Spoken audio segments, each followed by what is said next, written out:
একটি শিশুর জন্মের পর তার প্রথম এবং সবচেয়ে গুরুত্বপূর্ণ পরিচয়পত্র হল জন্ম সার্টিফিকেট।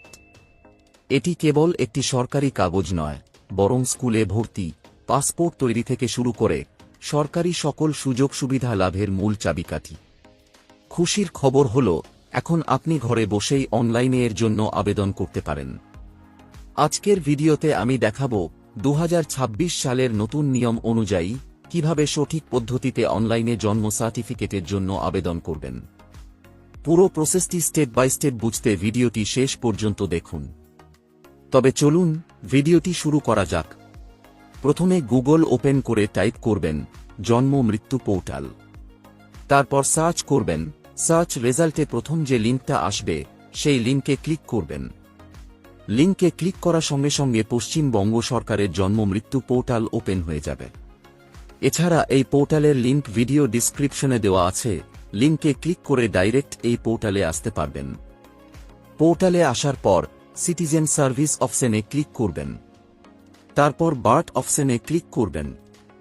শিশু যদি সরকারি হসপিটালে জন্মগ্রহণ করে থাকে এবং শিশুর বয়স যদি 1 থেকে 21 দিন হয় অথবা 2 থেকে 3 বছর হয়ে থাকে, তাহলে অ্যাপ্লাই ফর নিউ রেজিস্ট্রেশন অপশনে ক্লিক করবেন। আর শিশু যদি প্রাইভেট হসপিটালে জন্মগ্রহণ করে থাকে এবং শিশুর বয়স যদি 21 দিন পেরিয়ে যায়, তাহলে ডিলে বার্থ রেজিস্ট্রেশন অপশনে ক্লিক করবেন। ক্লিক করার পর এই রকম ইন্টারফেস আসবে। এখানে মোবাইল নাম্বার এন্ট্রি করবেন। তারপর গেট ওটিপি অপশনে ক্লিক করবেন। ক্লিক করার পর মোবাইলে ওটিপি আসবে। ওটিপির ঘরে ওটিপি এন্ট্রি করে সাবমিট ওটিপি অপশনে ক্লিক করবেন।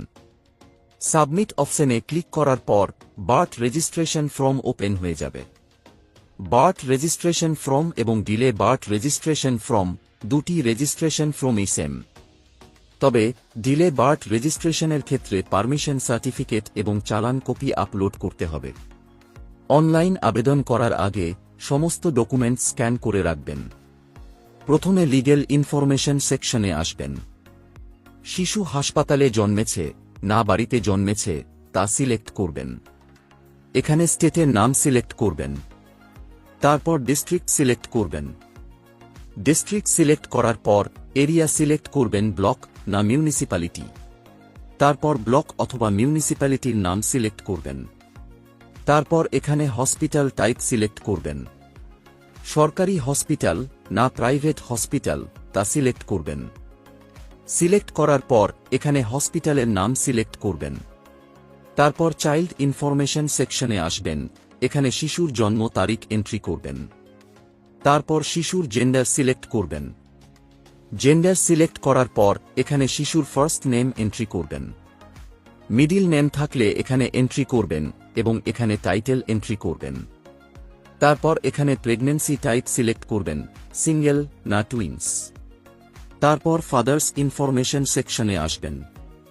এখানে শিশুর পিতার ফার্স্ট নেম এন্ট্রি করবেন। মিডিল নেম থাকলে এখানে এন্ট্রি করবেন এবং এখানে টাইটেল এন্ট্রি করবেন। ইমেইল আইডি থাকলে এখানে এন্ট্রি করবেন। তারপর এখানে মোবাইল নাম্বার এন্ট্রি করবেন।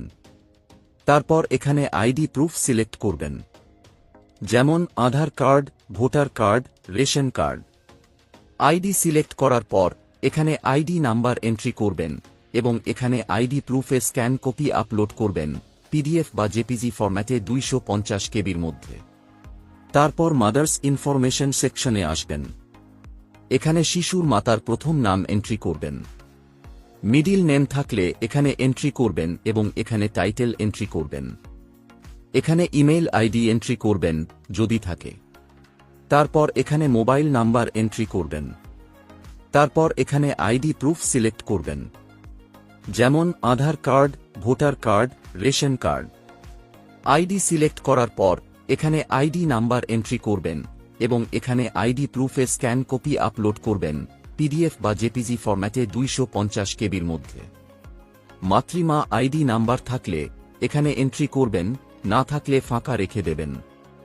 তারপর মাদার্স প্রেজেন্ট এড্রেস সেকশনে আসবেন। শিশু জন্মের সময় মাতার যে ঠিকানা ছিল তা এখানে এন্ট্রি করবেন, অর্থাৎ ডিসচার্জ সার্টিফিকেটে যে এড্রেস আছে সেটাই এন্ট্রি করবেন। এখানে বাড়ির নাম ও নাম্বার এন্ট্রি করবেন যদি থাকে।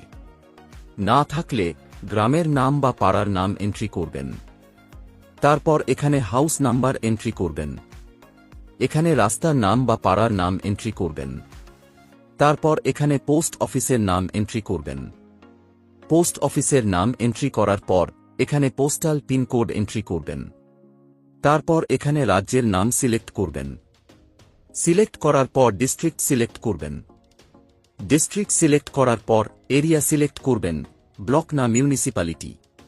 তারপর এখানে ব্লক বা মিউনিসিপ্যালিটির নাম সিলেক্ট করবেন। ব্লকের নাম সিলেক্ট করার পর গ্রাম পঞ্চায়েতের নাম সিলেক্ট করবেন।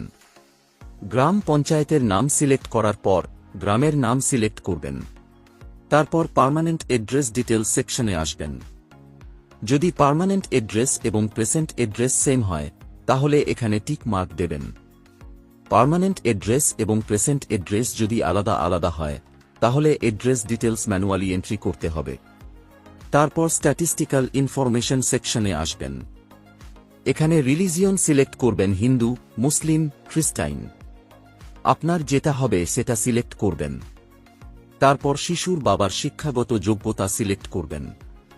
তারপর এখানে শিশুর পিতার পেশা বা কী কাজ করে তা সিলেক্ট করবেন। এখানে শিশুর মাতার শিক্ষাগত যোগ্যতা সিলেক্ট করবেন এবং এখানে মাতার পেশা সিলেক্ট করবেন। তারপর আদার্স ইনফরমেশন সেকশনে আসবেন। প্রথম বিবাহের সময় মাতার বয়স কত ছিল তা এখানে এন্ট্রি করবেন। ডেলিভারি কোথায় হয়েছিল তা এখানে সিলেক্ট করবেন। শিশু জন্মের সময় মাতার বয়স কত ছিল তা এখানে এন্ট্রি করবেন। তারপর এখানে ডেলিভারি মেথড সিলেক্ট করবেন, সিজারিয়ান, ভ্যাকুয়াম ও নরমাল। আপনার যেটা প্রযোজ্য সেটা সিলেক্ট করবেন। তারপর এখানে মাতার মোট কয়টা শিশু আছে তা এখানে এন্ট্রি করবেন। তারপর শিশুর ওজন কত ছিল তা এখানে এন্ট্রি করবেন। তারপর এখানে গর্ভের স্থিতিকাল এন্ট্রি করবেন, সপ্তাহে। রিমার্ক অপশন ফাঁকা রেখে দেবেন। তারপর আপলোড সেকশনে আসবেন। এখানে ফর্ম 1 ফিল আপ করে আপলোড করবেন পিডিএফ বা জেপিজি ফরম্যাটে 250 কেবির মধ্যে। ফর্ম 1 জন্ম মৃত্যু পোর্টালে পেয়ে যাবেন। তারপর এখানে হসপিটাল ডিসচার্জ সার্টিফিকেট আপলোড করবেন পিডিএফ বা জেপিজি ফরম্যাটে 250 কেবির মধ্যে। সমস্ত ডিটেলস এন্ট্রি করার পর সাবমিট অপশনে ক্লিক করবেন। সাবমিটে ক্লিক করার সঙ্গে সঙ্গে আপনার অ্যাপ্লিকেশন সাকসেসফুলি সাবমিট হয়ে যাবে এবং এই রকম অ্যাকনলেজমেন্ট কপি জেনারেট হবে।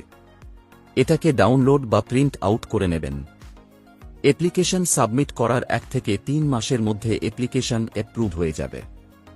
সার্টিফিকেট ডাউনলোড করার জন্য পোর্টালের হোম পেজে আসবেন। আসার পর সিটিজেন সার্ভিস অপশনে ক্লিক করে বার্থ অপশনে ক্লিক করবেন। তারপর ডাউনলোড অপশনে ক্লিক করবেন। ক্লিক করার পর এই রকম ইন্টারফেস আসবে। এখানে অ্যাকনলেজমেন্ট নাম্বার এন্ট্রি করে সার্চ অপশনে ক্লিক করবেন।